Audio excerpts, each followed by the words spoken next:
ছবিটা দেখতে পাচ্ছ, এই ছবিতে আমি বেশ কিছু অংশ চিহ্নিত করে দিয়েছি। সেই অনুযায়ী এখানে প্রশ্ন আছে আর আছে অপশান। এখান থেকে তোমাকে সঠিক উত্তর নির্বাচন করতে হবে। এই যে ধরনটা প্রশ্নের, এটাকে কি বলা হয়? এটাকে বলা হয় ডায়াগ্রাম থেকে সঠিক উত্তর নির্বাচন করো, বা এই যে চিত্র দেখে সেই অনুযায়ী সঠিক উত্তরটি নির্বাচন করো। এইরকমও কিন্তু প্রশ্ন আসতে পারে। তোমরা জানো তোমাদের 4টে অপশান দেওয়া থাকবে একটা প্রশ্নের নিরিখে, তার মধ্যে সঠিক উত্তর যেটা হবে সেই অনুযায়ী ওএমআরে তোমাকে ফিল করতে হবে। এইবার আমরা দেখে নেব এখানে কি ছবি রয়েছে, কিসের ছবি আর কি প্রশ্ন রয়েছে। এই যে ছবিটা দেখছি আমরা, এই ছবিটা তোমরা খুব সহজে নিশ্চয়ই বুঝতে পারছো কিসের ছবি। অবশ্যই একটা আগ্নেয়গিরি, সেখান থেকে অগ্নুৎপাতের অংশ আমরা দেখিয়েছি, কিছু কিছু অংশ এখানে চিহ্নিত করে দিয়েছি। এইবার প্রশ্ন কি করা হচ্ছে, এই ছবি অনুযায়ী যে প্রশ্নটা প্রথমেই করা হয়েছে সেটা বলা হচ্ছে ম্যাগমা গহ্বরের অবস্থান কোনটি। অপশান কি দেওয়া আছে? এতে বলা হচ্ছে ক, বিতে খ, সিতে উঙা, ডিতে চ।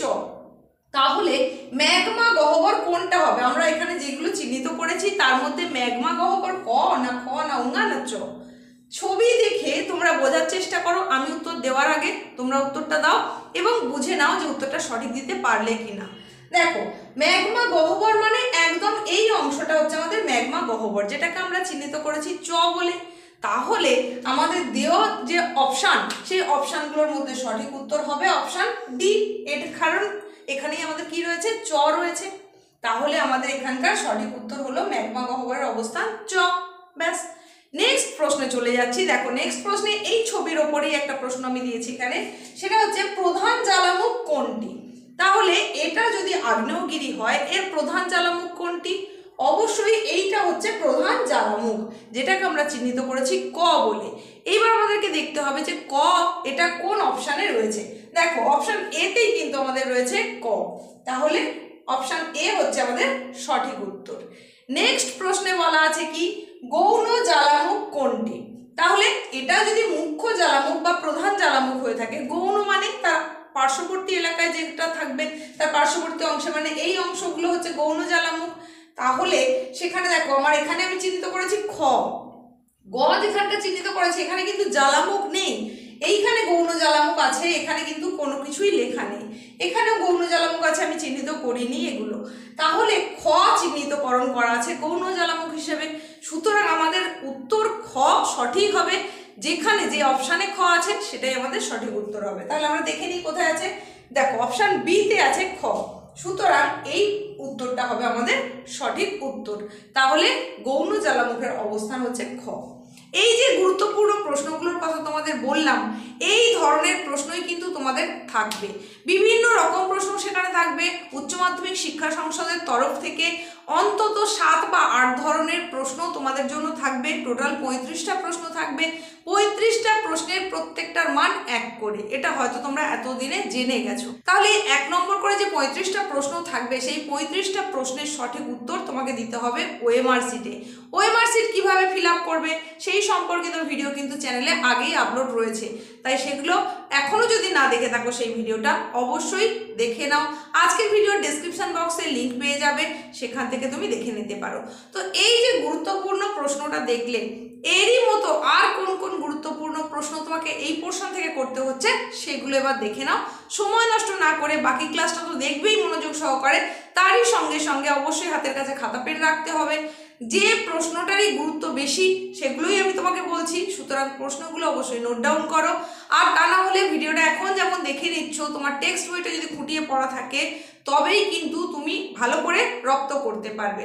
আর যদি তুমি নোট ডাউন করে রাখো এক জায়গায় সব কিছু থাকলে, অল্প সময়ে আবার পুরোটা কিন্তু রিভিশন করে নিতে পারবে। তাই হাতের কাছে অবশ্যই খাতা পেনটা রাখো। ক্লাস 11 এর প্রিয় ছাত্রছাত্রীরা, নতুন এক উপস্থাপনার সঙ্গে হাজির হয়ে গেলাম তোমাদেরই এসপি ম্যাম।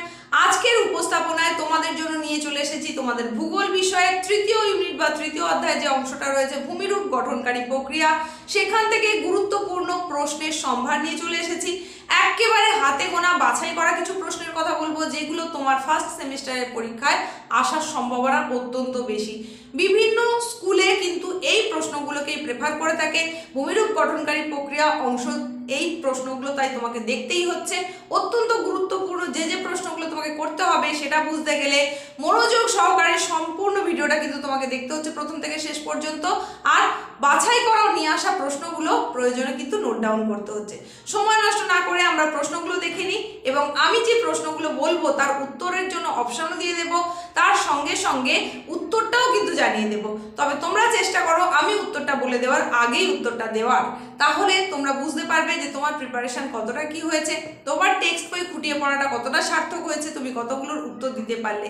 ধরে নিতে পারো এটা একটা মক টেস্ট টাইপের হয়ে যাচ্ছে, তাহলে তোমার অবস্থানটা তুমি কিন্তু খুব সহজেই বুঝতে পারবে। চলো দেখে নাও প্রশ্নগুলো। অত্যন্ত গুরুত্বপূর্ণ প্রশ্ন যেটার কথা বলছি সেটা হচ্ছে, ক্যালডেরা হলো এক ধরনের জ্বালামুখ, একটি আগ্নেয় উদ্ভিদ, আগ্নেয়গিরির ছিদ্রপথ কোনোটিই নয়। তাহলে চারটে অপশন বললাম, এর মধ্যে কোনটা সঠিক উত্তর আমি বলার আগে বলার চেষ্টা করো। দেখো সঠিক উত্তর যেটা হবে সেটা যদি তুমি দিতে পারো তাহলে যেমন তুমি বুঝতে পারছো যে তুমি সঠিকটা দিতে পারলে সেটা যেমন একটা খুশির ব্যাপার, আনন্দের ব্যাপার, তেমনি তোমার স্যাটিসফ্যাকশন লেভেলটাও কিন্তু বেড়ে যাবে। তাহলে এখানে সঠিক উত্তর হবে কি? অবশ্যই জ্বালামুখ, এক ধরনের জ্বালামুখ। ক্যালডেরা হলো এক ধরনের জ্বালামুখ। চলে যাব পরবর্তী গুরুত্বপূর্ণ প্রশ্নে। দেখো পরের যে গুরুত্বপূর্ণ প্রশ্ন সেটা হচ্ছে, গ্রিক শব্দ এপিরসের অর্থ। অপশনগুলো শুনে নাও, খুব সহজ প্রশ্ন, আশা করছি উত্তর দিতে পারবে। অপশন হচ্ছে মহাসাগর, মহাদেশ, উপত্যকা, আলোড়ন। কোনটা সঠিক উত্তর? এপিরসের অর্থ হচ্ছে সঠিক উত্তর মহাদেশ। চলে যাচ্ছি পরের প্রশ্নে। পরের প্রশ্ন হচ্ছে, ওরোজেনি হলো কি? অপশান নগ্নিভবন প্রক্রিয়া, পর্বত গঠন প্রক্রিয়া, সমুদ্রে পলল সঞ্চয় প্রক্রিয়া, কোনোটিই নয়। তাহলে ওরোজেনি হচ্ছে নগ্নিভবন প্রক্রিয়া, এটা সঠিক। পরের প্রশ্ন, গ্রিক শব্দ ওরোস এর অর্থ। এটাও খুব সহজ প্রশ্ন, এটা কিন্তু আমি উত্তরটা বলবো না, এটা তোমাদের জন্য ছাড়া থাকবে। অপশানগুলো বলে দিচ্ছি, উত্তরটা তোমরা কমেন্টে জানাবে। দেখো গ্রিক শব্দ ওরস এর অর্থ, অপশানগুলো শুনে নাও, পর্বত, পাহাড়, মালভূমি, সমভূমি। কোনটা সঠিক উত্তর সেটা তোমরা কমেন্টে জানাও। চলে যাচ্ছি পরের প্রশ্নে। খুব সহজ একটা প্রশ্ন তোমাদেরকে করছি, আশা করছি উত্তর দিতে পারবে। একটি ধীর ভূগাঠনিক প্রক্রিয়া। অপশানগুলো শুনে নাও, ভূমিকম্প, সমস্থিতি, উভয়ই, কোনোটিই নয়। তাহলে ধীর ভূগাঠনিক প্রক্রিয়া কোনটি? অবশ্যই সমস্থিতি হচ্ছে ধীর ভূগাঠনিক প্রক্রিয়া। চলে যাচ্ছি পরের প্রশ্নে। পর্যায়ন শক্তি হলো ভূপৃষ্ঠের অভ্যন্তরে সৃষ্ট শক্তি, বাইরে সৃষ্ট শক্তি, উভয়ই, কোনোটিই নয়। তাহলে পর্যায়ন কোথায় হয়? অভ্যন্তরে নিশ্চয়ই নয়, বাইরে হয়, তাই এটা হচ্ছে বাইরে সৃষ্ট শক্তি, এটাই সঠিক উত্তর।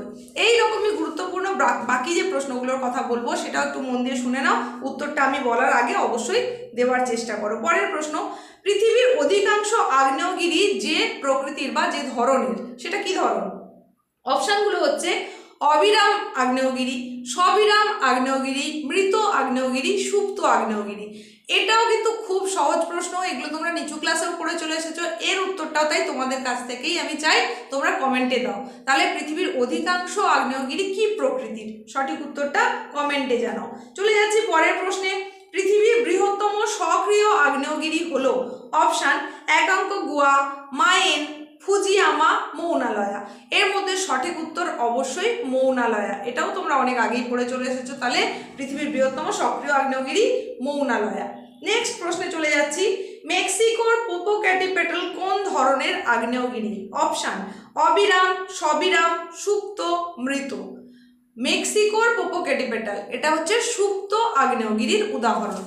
এর পরের প্রশ্নে যাওয়ার আগে বলি, তোমরা যারা যারা চ্যানেলে প্রথম এসেছো তারা অবশ্যই চ্যানেলটাকে এখনই সাবস্ক্রাইব করো, আর পাশে থাকা নোটিফিকেশন বেল আইকনটাকে অবশ্যই অল করে দাও এই ধরনের গুরুত্বপূর্ণ ক্লাসগুলো পাওয়ার জন্য। আর আজকের এই উপস্থাপনা ভালো লাগলে লাইক করে দাও, বন্ধুদের মধ্যে প্রচুর পরিমাণে শেয়ার করে দাও। দেখে নাও পরবর্তী প্রশ্ন। পরের যে প্রশ্নটার কথা বলবো সেটা হচ্ছে, নদী, হিমবাহ, বায়ু কি ধরনের প্রক্রিয়া? অপশানগুলো শোনো, অন্তর্জাত প্রক্রিয়া, বহির্জাত প্রক্রিয়া, উভয় প্রক্রিয়া, কোনোটিই নয়। তাহলে এটা কোন প্রক্রিয়া? নদী, হিমবাহ, বায়ু এটা কখনোই অন্তর্জাত হতে পারে না, এগুলো বাইরের শক্তি, তাই এটা বহির্জাত প্রক্রিয়া। সঠিক উত্তর হবে বহির্জাত প্রক্রিয়া। নেক্সট প্রশ্ন এবং অত্যন্ত গুরুত্বপূর্ণ প্রশ্ন, সেটা হচ্ছে দেখো, ইতালির ভেসুভিয়াস কিসের উদাহরণ? কোন ধরনের আগ্নেয়গিরির উদাহরণ? অবিরাম, সবিরাম, সুপ্ত, মৃত। কোনটা? ইতালির ভেসুভিয়াস হচ্ছে অবিরাম আগ্নেয়গিরির উদাহরণ। চলে যাচ্ছি পরের প্রশ্নে। পরের প্রশ্ন হচ্ছে, ম্যাগমা চেম্বার কোথায় থাকে? অপশান ভূপৃষ্ঠে, ভূগর্ভে, আগ্নেয়গিরির মুখে, কোনো জায়গাটিতেই নয়। তাহলে কি বলছি, ম্যাগমা চেম্বার সেটা কখনোই আগ্নেয়গিরির মুখেও থাকবে না, কখনোই ভূপৃষ্ঠেও থাকবে না। আর এগুলো যদি না হয়, কোনোটিই নয় এটাও তো হতে পারে না, কোথাও না কোথাও তো সেই চেম্বারটাকে থাকতে হবে। তাহলে অবশ্যই পড়ে থাকলো যে অপশানটা, অর্থাৎ ভূগর্ভে, এটাই হচ্ছে সঠিক উত্তর। চলে যাব পরের প্রশ্নে। ভূ অভ্যন্তরে শিলা পদার্থ গলিত অবস্থায় থাকে যাকে বলে, আবার বলছি, ভূ অভ্যন্তরে শিলা পদার্থ গলিত অবস্থায় থাকে সেটাকে কি বলে? এই যে গলিত অবস্থায় থাকা, এটাকে কি বলা হচ্ছে? অপশানগুলো শুনে নাও। লাভা, ম্যাগমা, উভয়ই কোনোটিই নয়। তাহলে যতক্ষণ ভূ অভ্যন্তরে থাকে সেটাকে কিন্তু বলা হয় ম্যাগমা। যখন সেটা বাইরে বেরিয়ে আসে বিভিন্ন পথ অনুযায়ী, সেটা বেরিয়ে এলে তবে তার নাম হয় লাভা। আর আমাদের এখানে প্রশ্ন করা হয়েছিল ভূ অভ্যন্তরস্থ অবস্থায় তাকে কি বলে, তাহলে সেটা অবশ্যই ম্যাগমা, এটাই সঠিক উত্তর। চলে যাব পরের প্রশ্নে। ম্যাগমা উল্লম্ব নলের মধ্যে জমে গঠিত হয় যে ভূমিরূপটা গড়ে ওঠে, তাহলে সেটাকে কি বলা হয়? অপশান শুনে নাও। ল্যাকোলিথ, ব্যাথোলিথ, শিল, ডাইক। যদি সেটা উল্লম্ব নলের মধ্যে জমে গঠিত হয় তখন সেটাকে অবশ্যই বলা হবে ডাইক। পরের প্রশ্ন। ভূমধ্যসাগরের আলোকস্তম্ভ বলা হয়, অপশান শুনে নাও। এটনাকে, ভিসুভিয়াসকে, ফুজিয়ামাকে, স্ট্রম্বোলিকে। তাহলে ভূমধ্যসাগরের আলোকস্তম্ভ বলা হয় স্ট্রম্বোলিকে, এটাই হচ্ছে সঠিক উত্তর। পরের প্রশ্ন। পা হো হো হলো একটি, এটা কিন্তু তোমরা নিচু ক্লাসে পড়ে এসেছো, সম্ভবত ক্লাস 8-এ পড়ে চলে এসেছো। অপশানটা শুনে নাও। পা হো হো কি? তার অপশানটা হচ্ছে গ্যাসীয় পদার্থ, তরল পদার্থ, কঠিন পদার্থ, কোনোটিই নয়। পা হো হো হচ্ছে একটা তরল পদার্থ। যখন ওই ম্যাগমা লাভারূপে বাইরে এসে হয় উঠতে থাকে তখন সেটাকে কিন্তু বলা হচ্ছে পা হো হো। সুতরাং সেটা তরল বলেই উঠতে পারে, তাহলে সেটা তরল পদার্থ। চলে যাচ্ছি পরের প্রশ্নে। শব্দ তরঙ্গের ন্যায় গতি কোন তরঙ্গের? পি তরঙ্গ, এস তরঙ্গ, এল তরঙ্গ, সবকটি। তাহলে এর মধ্যে সঠিক উত্তর কোনটা হবে? শব্দ তরঙ্গের মতো কার গতি? সেটা হচ্ছে পি তরঙ্গ। চলে যাচ্ছি পরের প্রশ্ন। প্রাথমিক তরঙ্গ বলা হয় কোন তরঙ্গকে? পি, এস, এল, কোনোটিই নয়। অবশ্যই প্রাথমিক তরঙ্গ বলা হয় পি তরঙ্গকে। অত্যন্ত গুরুত্বপূর্ণ ইম্পর্টেন্ট একটা প্রশ্ন, সেটা হচ্ছে লেন্সের আকৃতি আগ্নেয় উদ্ভিদ হলো, মানে যে আগ্নেয় উদ্ভিদ লেন্সের আকৃতি বিশিষ্ট হয় তাকে কি বলে? অপশান শুনে নাও। লপোলিথ, ব্যাথোলিথ, ফ্যাকোলিথ, কোনোলিথ। অবশ্যই সঠিক উত্তর হবে ফ্যাকোলিথ। চলে যাচ্ছি পরের প্রশ্নে। সমুদ্র তলদেশে পাতের স্থানচ্যুতি ঘটলে সৃষ্টি হয়, কি সৃষ্টি হয়? অপশান ভূমিকম্প, সুনামি, সাইক্লোন, ওয়াটার স্প্রাউট। অবশ্যই সৃষ্টি হবে ভূমিকম্প। সমুদ্র তলদেশে যখনই পাতের স্থানচ্যুতি ঘটবে সেখানে সঠিক উত্তরটা হচ্ছে ভূমিকম্প সৃষ্টি হবে। পরের প্রশ্ন। ভূমিকম্প প্রবণ অঞ্চল বা দেশ বলা হয়, ভূমিকম্প প্রবণ দেশ বলা হয়, অপশানগুলো শুনে নাও। জাপান, পোল্যান্ড, রাশিয়া, কোনোটিই নয়। তাহলে জাপান হচ্ছে ভূমিকম্প প্রবণ দেশ, এটাই সঠিক উত্তর। পরের প্রশ্নটা খুব সহজ প্রশ্ন, উত্তরটা কমেন্টে দেবে, অপশান শুনে নেবে, আর সঠিক উত্তরটা অবশ্যই আমি এখন কিন্তু দেব না, কমেন্টে তোমাদের কাছ থেকে নেব এবং কমেন্টটা পড়ে আমি তোমাদেরকে জানাবো সঠিক দিতে পেরেছো কিনা। প্রশ্নটা আগে শুনে নাও। ভূমিকম্প ধরা পড়ে যে যন্ত্রে, অপশানগুলো শুনে নাও। অ্যানিমোমিটার, স্পেকট্রোমিটার, সিসমোগ্রাফ, থার্মোমিটার, কোনটা সঠিক উত্তর?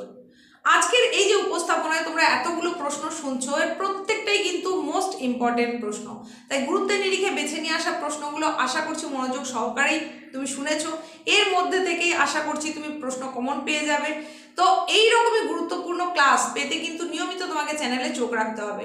ভিডিও আপলোড হওয়ার সঙ্গে সঙ্গে অনেক সময় কিন্তু নোটিফিকেশন যায় না, তোমাকে মাঝে মাঝে চ্যানেল ভিজিট করে দেখতে হবে যে তোমাদের জন্য কোনো ক্লাস এলো কিনা। আর আজকের উপস্থাপনার প্রায় শেষের দিকে আমরা চলে এসেছি, আর কয়েকটা মাত্র প্রশ্নের কথাই বলবো, মনোযোগ সহকারে আরেকটু শুনে নাও। নেক্সট ক্লাসে তোমরা কি চাইছো সেটাও কিন্তু তোমরা জানাতে পারো। আর এখন দেখে নাও পরের প্রশ্ন। ভূমিকম্পের তীব্রতা নির্ণয়কারী প্রচলিত পরিমাপক যন্ত্র হলো, option vernier scale, Richter scale, diagonal scale, Mercalli scale. Richter scale সেটা হচ্ছে ভূমিকম্পের তীব্রতা নির্ণয়কারী প্রচলিত যন্ত্র। চলে যাব পরের প্রশ্নে। সুনামির জন্য কোনটি দায়ী নয়? অপশানগুলো শুনে নাও, খুব সহজ উত্তর, আশা করছি দিতে পারবে। উত্তরটা দেওয়ার চেষ্টা করো আমি বলার আগেই। অপশান হচ্ছে অগ্নুৎপাত, পরের অপশান সামুদ্রিক ভূমিকম্প, পরের অপশান মহীসোপান বরাবর ভূমিধস, পরের অপশান মৃত্তিকা ক্ষয়। তাহলে সুনামির জন্য দায়ী নয় কোনটা? অবশ্যই সঠিক উত্তর হবে মৃত্তিকা ক্ষয়। তো এই ছিল আজকের উপস্থাপনা, তোমাদের জন্য নিয়ে আসা গুরুত্বপূর্ণ প্রশ্নের সম্ভার তোমাদের ভূগোল বিষয়ের যে তৃতীয় ইউনিট রয়েছে সেখান থেকে, যেখানে রয়েছে ভূমিরূপ গঠনকারী প্রক্রিয়া।